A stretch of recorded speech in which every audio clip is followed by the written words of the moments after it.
महाराष्ट्र शासनाच्या उपक्रमांतर्गत मोफत शालेय पाठ्यपुस्तक इयत्ता 1ली ते 8वीसाठी दिले जातात। त्या संदर्भात कल्याण डोंबिवली महानगरपालिकेच्या अंतर्गत यावर्षी सन 2025-26साठी खूप छान नियोजन उपायुक्त संजय जाधव साहेब यांच्या मार्गदर्शनाने माननीय प्रशासनाधिकारी रमेश चव्हाण, माननीय शिक्षणाधिकारी विजय सरकटे, सौ अर्चना जाधव मॅडम यांच्या व सर्व महिला सहकाऱ्यांच्या टीमने अतिशय उत्तम नियोजन केले आहे।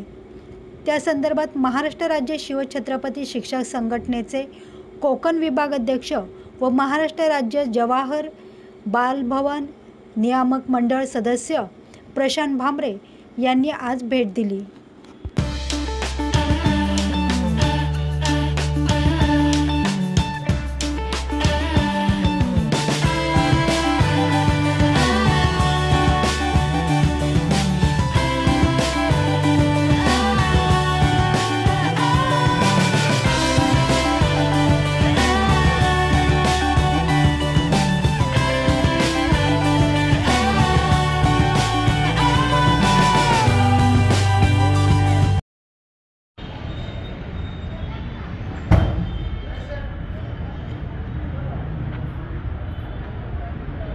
कल्याण डोंबिवली महानगरपालिके अंतर्गत महाराष्ट्र शासनाच्या उपक्रमामार्फत इयत्ता 1ली ते 8वी मोफत पाठ्यपुस्तक देण्याचा प्रस्ताव या ठिकाणी दरवर्षी घेतला जातो। यावेळेस कल्याण डोंबिवली महानगरपालिकेचं नियोजन खूप छान आहे। अर्चना जाधव मॅडम आहेत, माननीय शिक्षणाधिकारी विजयजी सरकटे, प्रशासनाधिकारी चव्हाण साहेब यांच्या चांगल्या उपक्रमामुळे या ठिकाणी पुस्तक वाटपाचं जे नियोजन केलं आहे ते छान केलेलं आहे।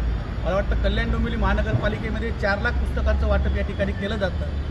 त्याच्यामध्ये 4.25 लाख पुस्तकं आलेले आहेत। इयत्ता 1लीपासून महाराष्ट्र शासनाने CBSEचा अभ्यासक्रम या ठिकाणी रूढ केला असल्या कारणाने ते पुस्तकं येण्यास विलंब आहे आणि काही सेमीची पुस्तकं या ठिकाणी येणं बाकी आहे। परंतु ह्यावेळेस जे नियोजन केलेलं आहे त्याच्यामध्ये मराठी माध्यमाचे, हिंदी माध्यमाचे आणि इंग्रजी माध्यमाचे असे वेगवेगळे पुस्तकांचे वेगवेगळे रूम्स या ठिकाणी भरलेले आहेत आणि प्रत्येक दिवसात 4-4 CRCला बोलून पुस्तक वाटपाचं काम मला वाटतं काल आणि आजपासून त्यांनी चालू केलेलं आहे। मला वाटतं शाळा सुरू होण्याच्या आधी एक आम्हाला शाश्वत आहे की यावेळेस सर्व विद्यार्थ्यांना पुस्तकं मिळतील।